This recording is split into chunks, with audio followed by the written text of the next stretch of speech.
Abbie, how important is it for female founders to have a personal brand in business today? Do you know what? I have a different answer to I think what you think I would have. Naturally, because I talk about it all the time, it's something I'm really, really passionate about. I honestly think it depends on the business. Because you have huge, huge brands that we don't know who the founder is.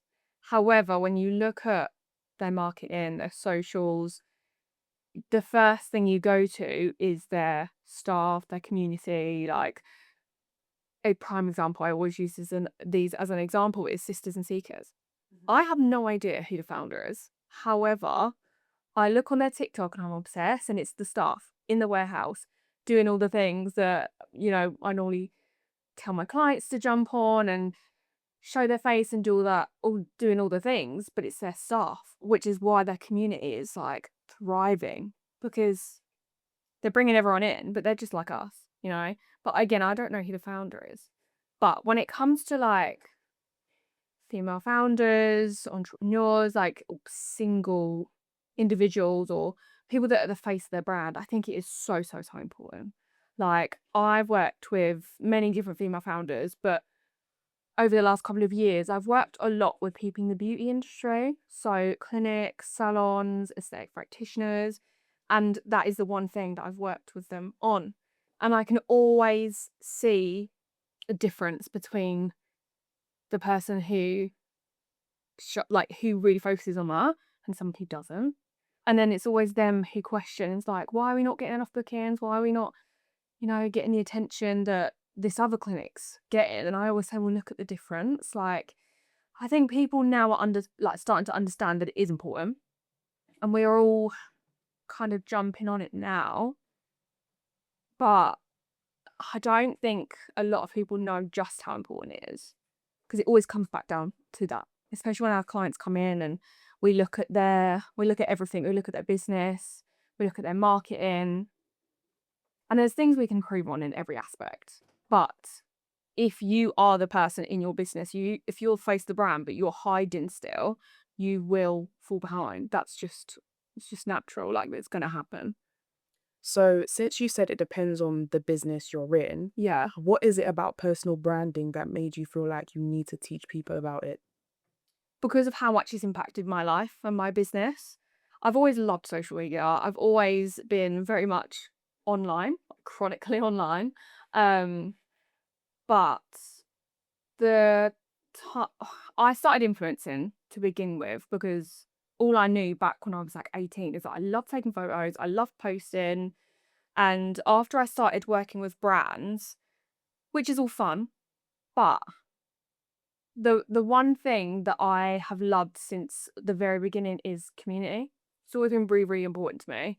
And that community came from me being myself. So my Instagram back in like 2018, 2019, it did really well. I was reaching like tens of thousands of people. Like my page was growing really quickly, but it was because I was so myself and I talk about things that people don't normally talk about, like taboo topics. Like I weren't afraid to embarrass myself. I was literally just being me, and my community grew so quickly because of that. And then more opportunities come from that. So from just being myself, I was the person that people were choosing to. I was going across the country to do shoots, like I was being sent to places, I'd get invited to restaurant openings, and I did all the things, but that was because I decided to be myself and to show up. So then when I started my business in 2022, naturally, I feel when people start a business, they feel like they have to be really a certain way, really professional, really, that fake persona because they think that's what is gonna help them with success. And I did that. And I showed up on my Instagram. Again, I showed up every day.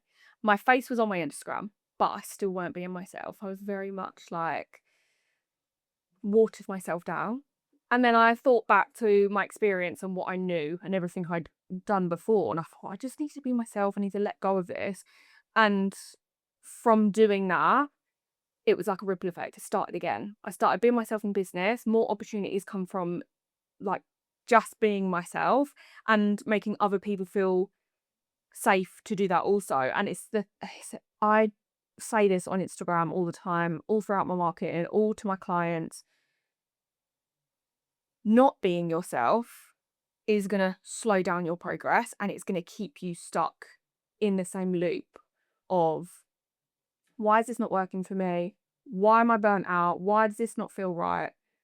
And you have to, I always say to them, like, I know you have like a block of, I'm not doing this, or I'm not getting that, or someone I know who's not as good as me is getting opportunities like that. And I always say, but are you actually seeing yourself? Like, whatever you're doing, are you doing it because you're passionate about it and because it's really aligned with you? Because if it's not, naturally things aren't gonna progress. They're not gonna happen. Um, and I did get to a point where I was like, I am so hot on it with my clients. I thought I need to do the same for me. Because when you build a business, you always put your clients first. They're first priority. Naturally, you're on the back burner. You fall back. Not because you want to, but that's just what happens. And I thought to myself, if I'm constantly on my clients about this and I'm so passionate about it, I know the results that can come from having a strong personal brand. I need to walk the walk. I need to talk the talk. I need to put myself and my brand first. And this was probably like, I think it was like September 2025. So literally just gone. And I was like, no, I'm going to really take it seriously. I do it for my clients. So I need to put the brand first now. And as soon as I did that, again, the rip effect, like, it's crazy what can come off the back of that. And I was doing a series on TikTok of how to build a personal brand in 90 days. And just off of doing that, the the questions I was getting, the messages I was getting, it made me have that like feeling of, "Oh, I know that this works. I want other people to experience this." And I released my personal brand course, and I now have my mentorship. And inside, we can go over loads of stuff. We can go over your marketing. We can go over what your goals are. We can do all the things, but you need to figure out what it is you want. If you want to build a personal brand, why do you want to build a personal brand? Like, what is the goal of everything? And do it for the right reasons, because yeah, you can get great opportunities. Yeah, I'm on a podcast today. That it's amazing, but I'm doing it for a reason, and I want other people to know the potential that they have.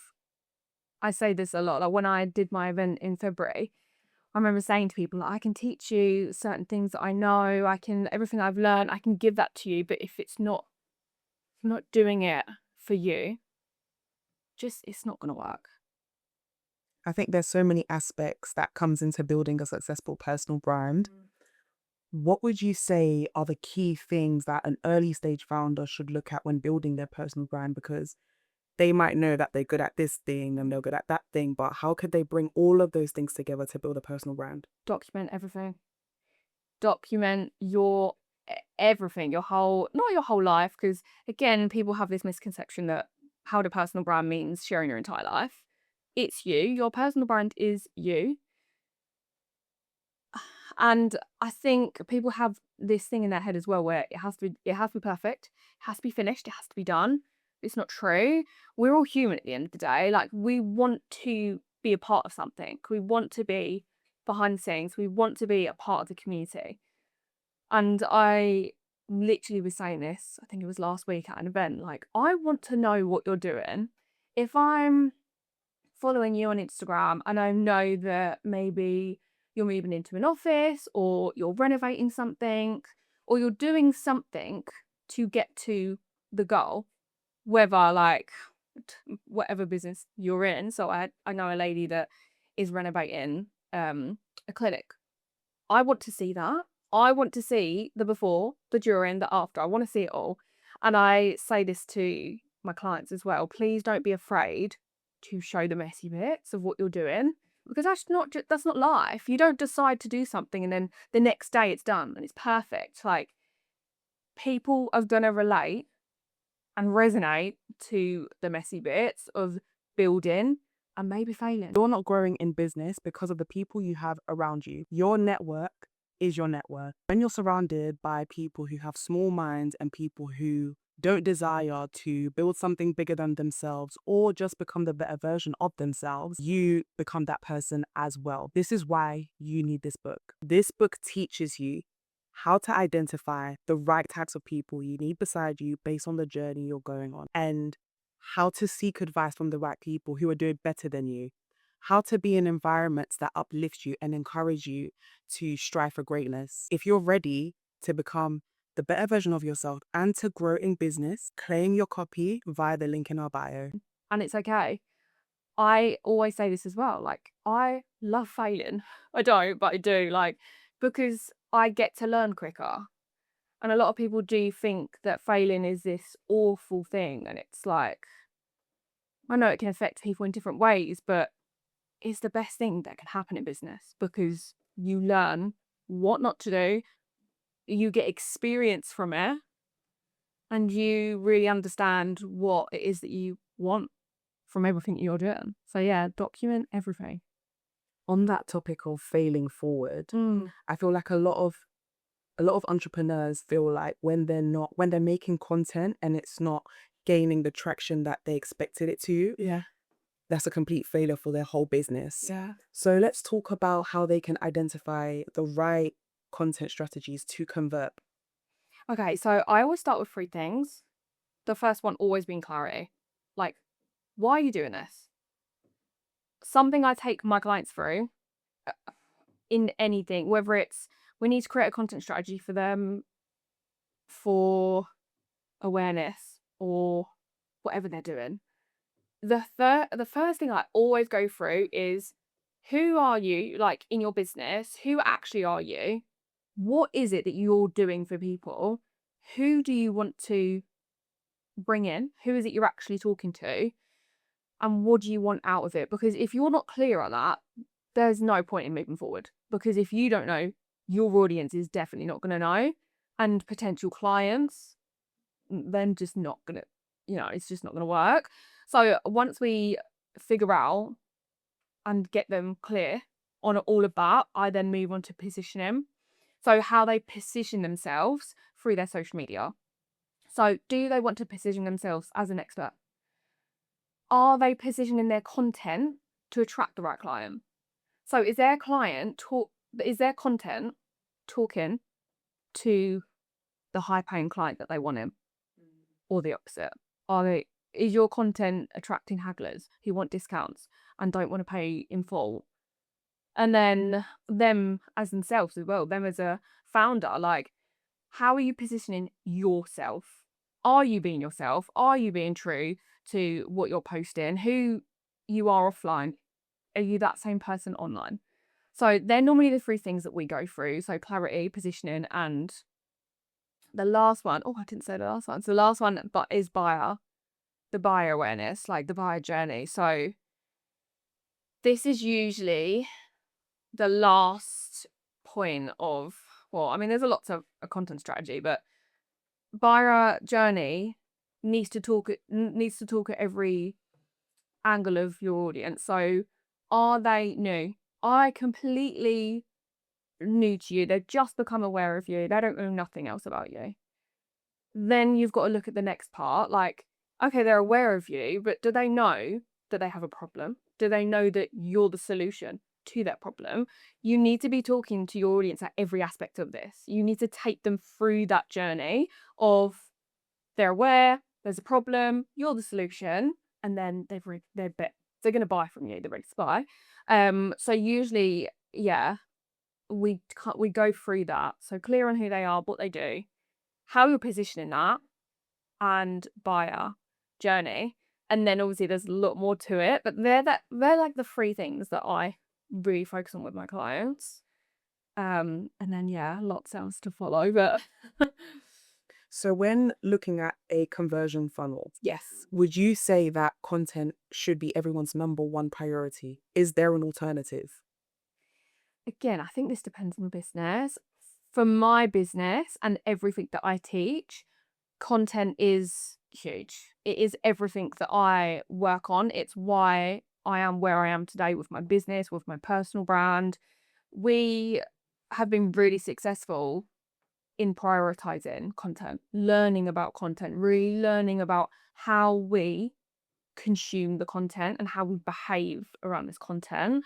So yeah, personally, I just rave about it all the time.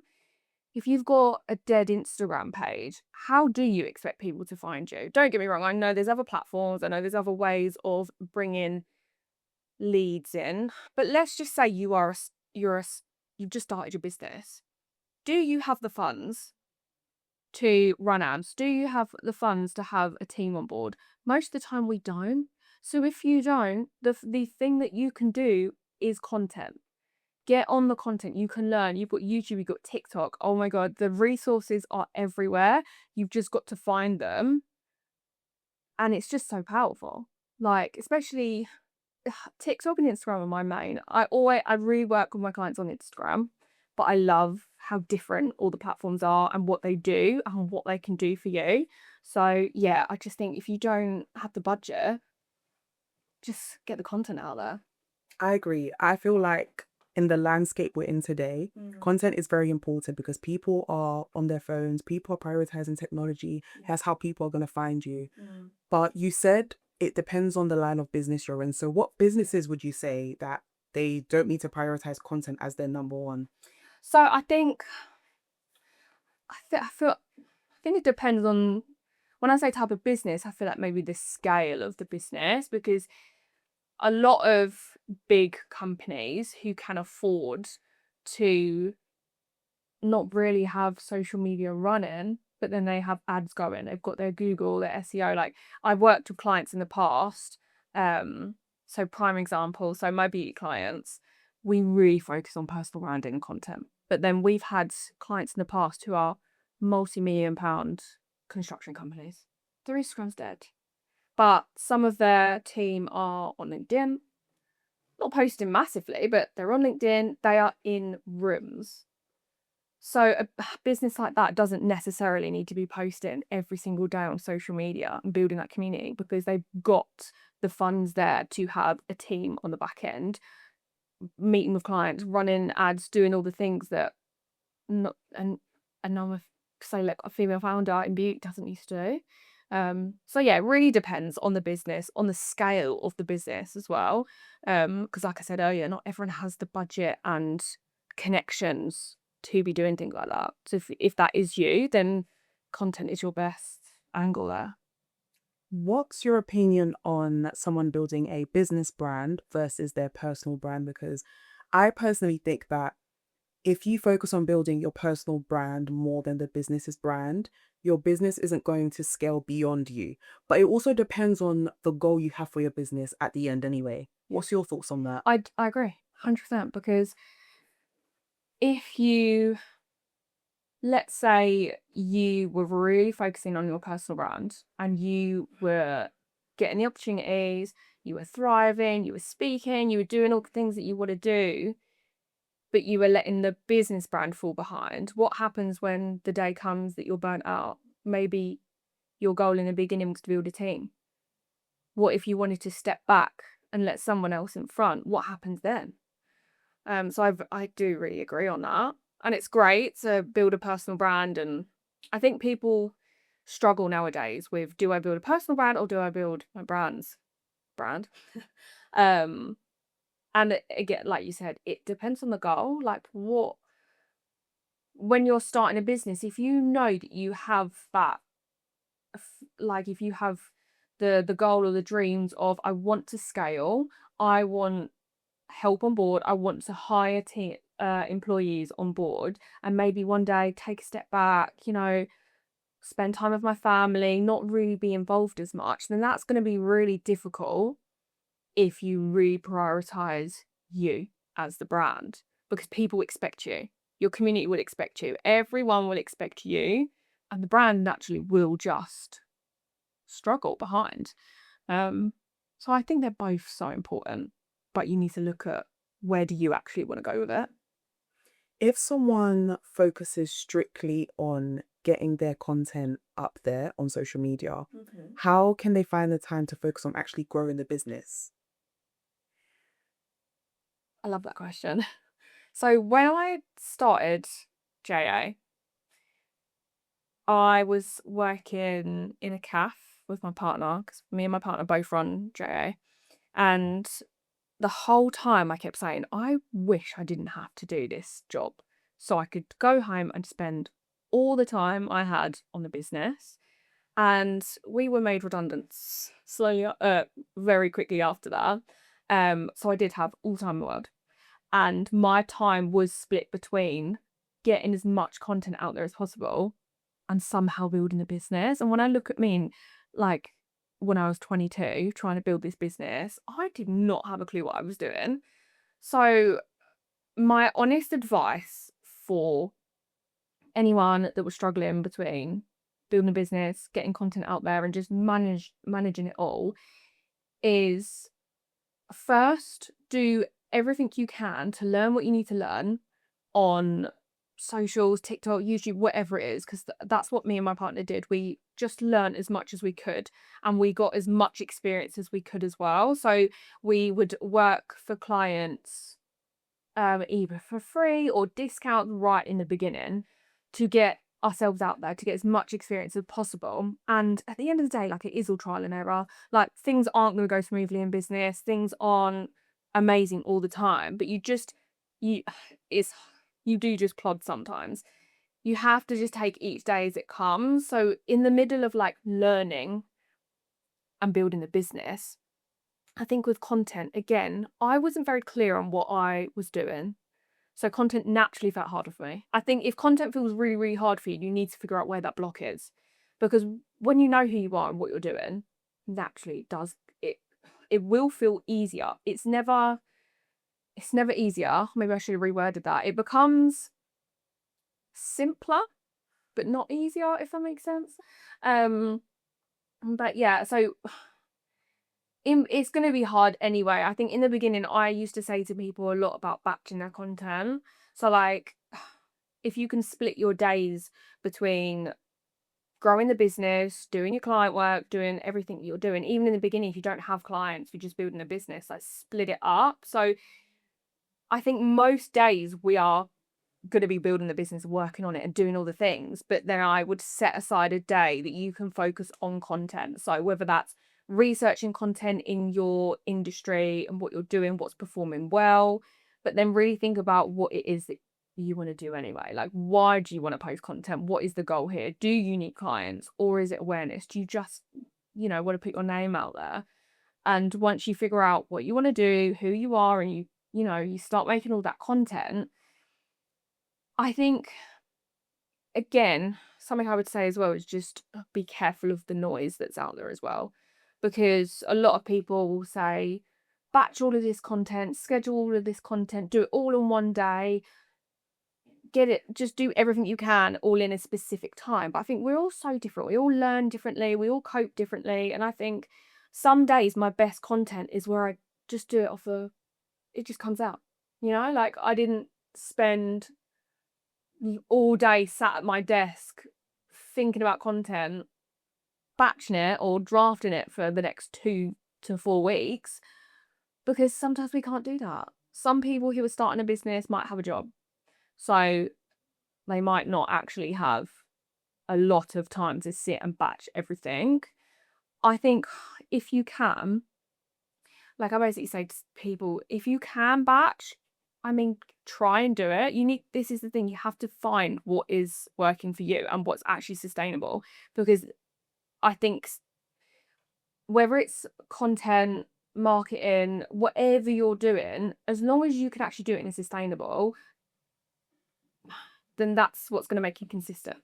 But if you think sitting at your desk or wherever you are and you're going to do content for the entire day, you're going to batch all this content and then think, oh my God, I'm exhausted, I really didn't enjoy that. Are you going to be consistent with that? Are you going to be able to do that? And like I said, like, some days I don't have anything planned for the next couple of weeks, nothing.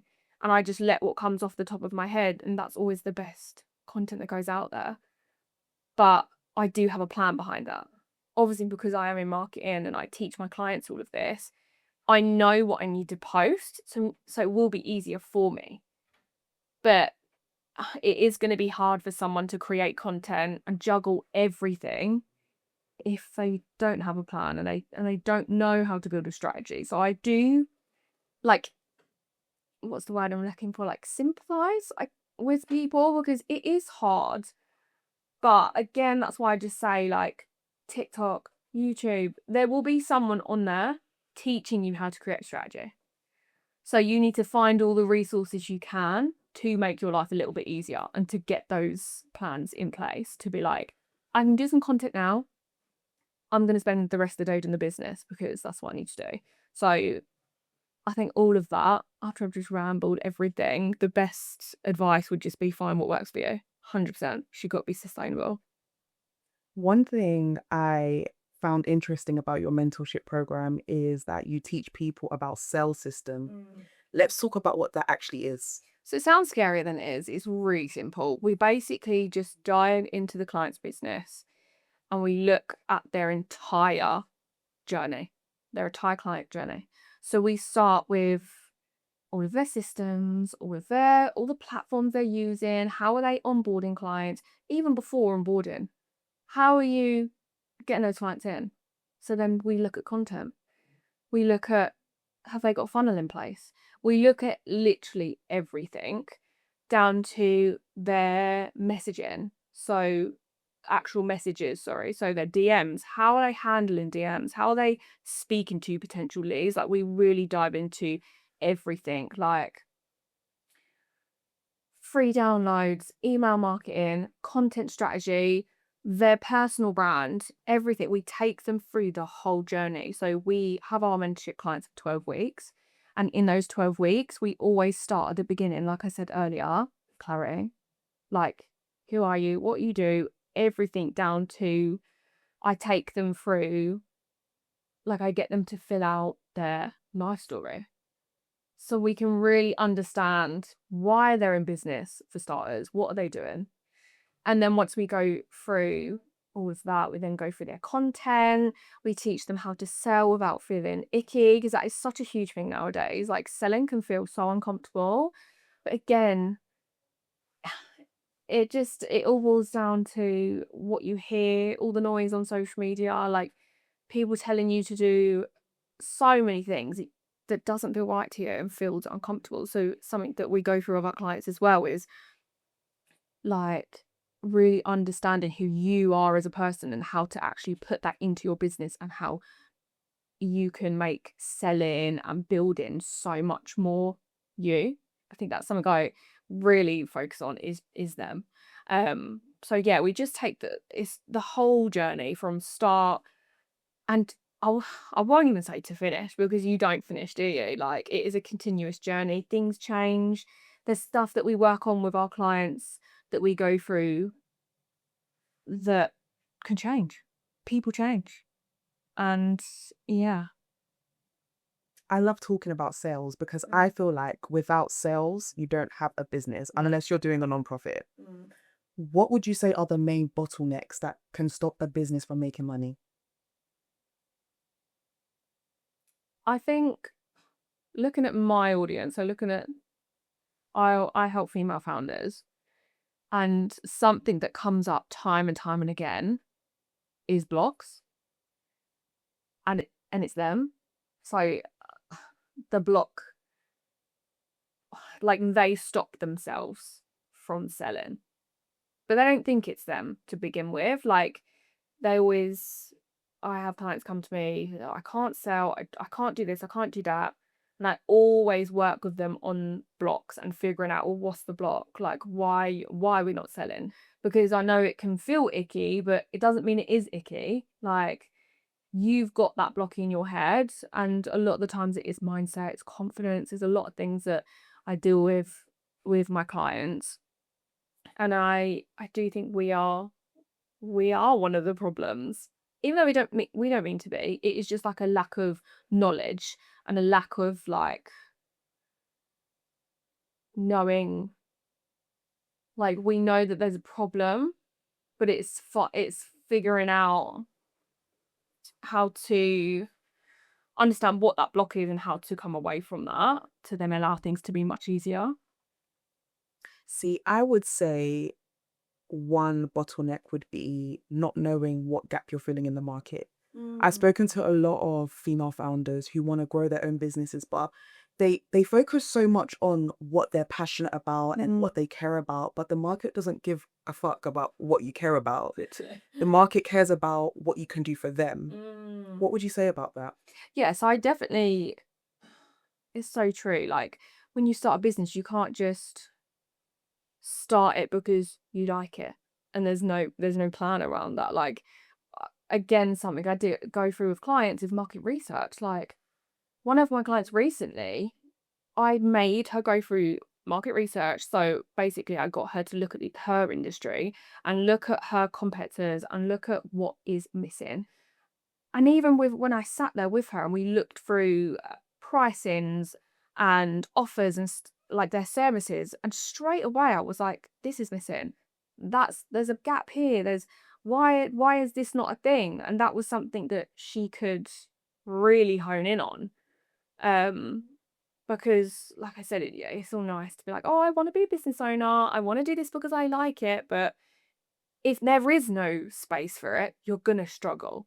And scaling is, I hate to say it, but it's either gonna be really fucking hard or it's not gonna happen. Because yeah, there's got to be space for it. So I do really agree with that because there's been times in my business where when we first started, I literally offered everything and it didn't work. I couldn't offer everything because some of the stuff I was offering, my audience did not want. I thought they wanted it, but they didn't want it. They didn't need it. So naturally, they fell behind and I had to get rid of the service. And I think that is just what happens. So yeah, I think market research is really important. You have to actually make sure that what you're doing, there is there is room there for growth. Yeah. How would you tell other female founders to prevent their mind from being the bottleneck in their business? It's hard because I think yeah, I mean it is hard because we're all so different. I'm an emotional person and I'm very sensitive. So I feel like someone like me is gonna have that, especially in the beginning. And it comes with life experience. It comes with failing, things going wrong. You you learn to obviously be more tough skin. But I think being aware of things is really good. And I bring this up a lot with my clients. Like if I spot something, I make them aware of it straight away because it is awareness. Like you can't you can't move past a block if you don't know what the like even if you knew what the block is, what's the next steps? If the block is you're not confident or you're feeling embarrassed or there's something there, I then dive deeper into it to create a plan to get out of it. Because that's what you have to do. Like we can't stay in this block. And a lot of the time when someone does have a block with their mindset or something, it's not coming from them. It's coming from people around them, friends and family, school, like all of these past things that actually are out of your control. So once clients become aware of the block and what it is, we then, well, I mean, it's down to you really, because you got to think, is your business important?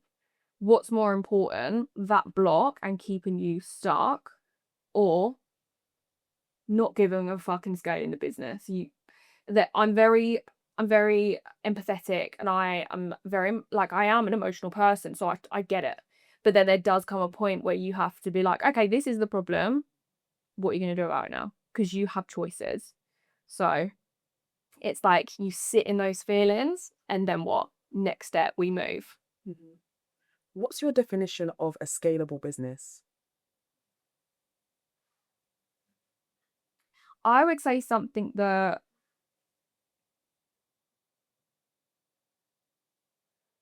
hmm, I feel like I would have told you something different when I first started because my view on a scalable business now is something that feels aligned, that feels right. But that's because I'm doing something that I'm so passionate about now, and I'm in a good place now, and I've learnt a lot more. But I'd say even like 18 months ago, I'd have probably said a complete different answer because I was struggling. I was burnt out. I didn't, I was really struggling with capacity, undercharging, doing all the things that, I've learnt from now. And I probably back then would have said, I don't know. Like, I don't know because it's not happening. And it gets to a point where everything gets too much and you feel at capacity and you feel like no one can save you basically. But I think it really depends. So like me as a business owner, my goals have really changed. I once wanted a huge team. I wanted to be everywhere, like our agency. I wanted the agency to be everywhere. I wanted there to be multiple offices, loads of staff, loads of team, and I knew what needed to be done, but I don't want that now. So I think when you're scaling a business, I think you really just need to figure out what the end goal is for you and the business. Like, do you want to scale it as in you want a massive team, you want to employ people, or is it just you? Because it's going to be so different. Like a scaling business with multiple founders, employees, and then someone who it's literally just them. It's going to be a lot different. Um, yeah. So I've got two questions. Yeah. The first one, how important is it to be passionate about what you're building when looking at building a scalable business? Because I feel like there's things that come into it like demand, which we've already spoken about. And the second question, what's the end goal that you have for your business? Ooh, love that. Okay, so first question. I think because I think that's everything that I do. Like with the women that I work with, I feel like they have to be passionate about what they do in business. Don't get me wrong, there's going to be things that you absolutely hate in business. I don't mean you need to be obsessed with every single aspect of your business because that is just not going to happen.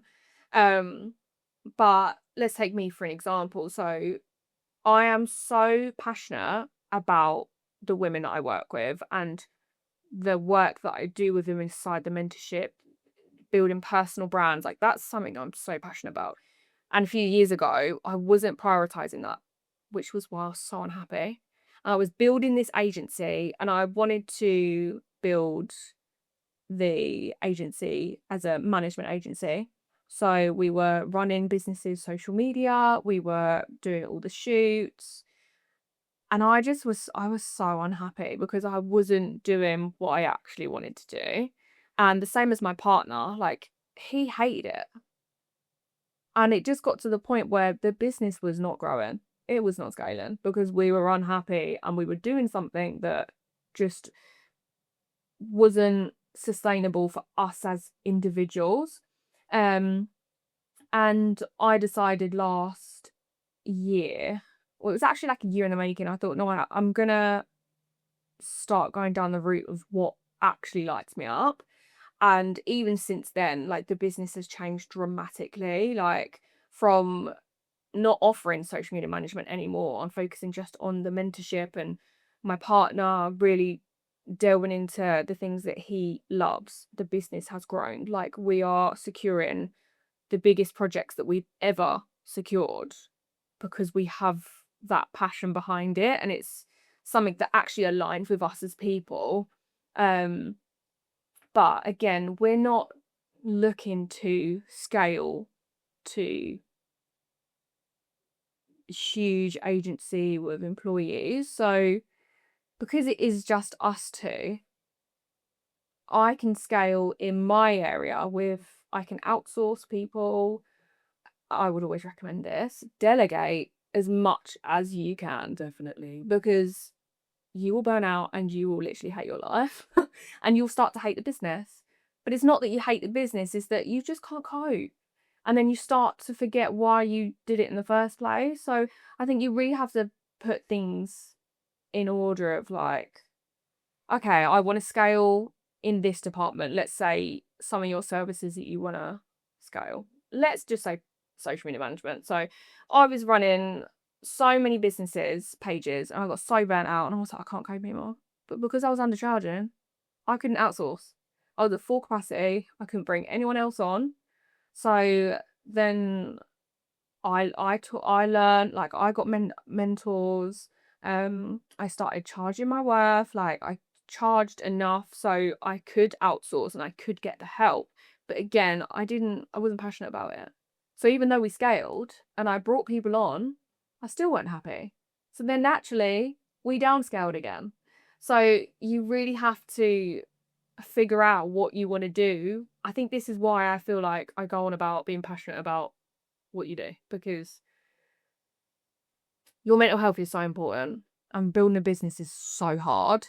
And I just think it's great to have all these goals and things that you want to do, but if it's not right, I feel like, I don't know, I feel spiritual. I'm not massively spiritual, but I always talk about the universe. And I just feel like if it's not meant to be, or if it's not making you happy and it's very unaligned with you, there's already a path and there's already a plan that's written out. And I think it just isn't going to work. But obviously, running a business, it's all about logics and all of that. So as much as I can talk about spiritual stuff and whatever, there's a lot more to it. Um, Yeah. What would you say is the hardest part about building a business today? I think, mm,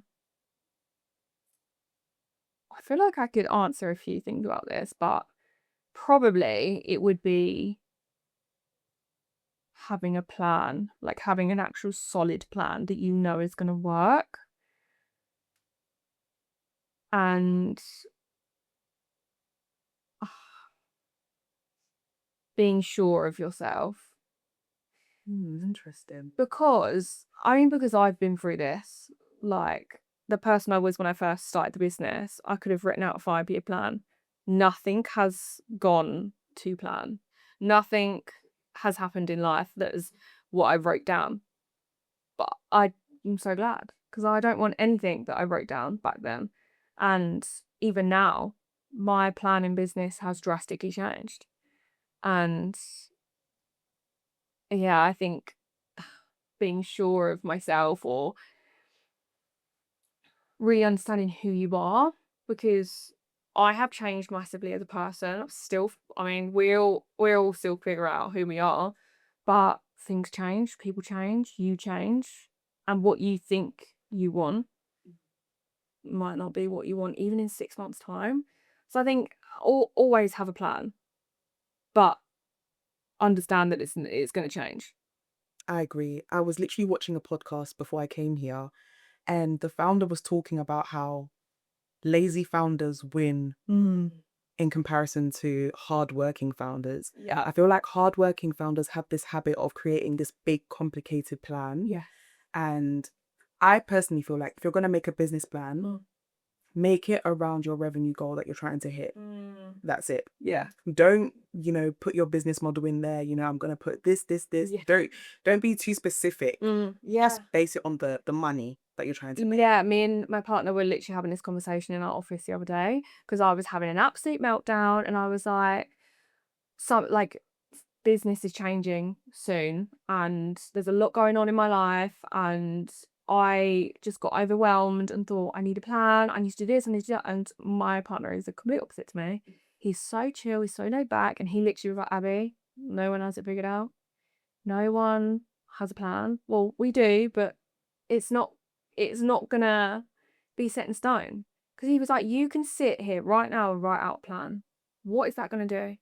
Like, what, you're gonna write out a 5-year plan and think that that's gonna work? Because, oh, it might work, but it's not gonna be the way you think it will work, because things change again. Like, so I would definitely give that advice to someone as well. Like, don't be so hard on yourself, and just understand that it's good to have goals. It's good to have all these aspirations and like money goals, but how you get there is going to look different. Yeah. Abbie, thank you so much for joining us. Thanks for having me. Let the ladies know where they can find you and what's next for you. Okay, so you can find me on Instagram at Abbie Hartley ___ or JO Social Suite. I actually am hosting my second in-person event on Sunday, the 12th of July in Clacton, which I'm so excited about. And what's next for me? I have a few things up my sleeve. JA is going to look a lot different soon. um, yeah, I'm finding my path at the moment, and I'm really excited. But yeah, exciting. And leave us with one piece of advice for any woman who wants to scale in entrepreneurship. You are capable of anything, absolutely anything, and I think we hold ourselves back from huge potential. Just because you're a woman, especially, doesn't mean you can't do certain things. I know in this day and age, a lot of women are in business, but we still have that huge block there of we can't do certain things, especially without a man. So you can literally do anything. Just put some plans in place, but just know that they're going to change.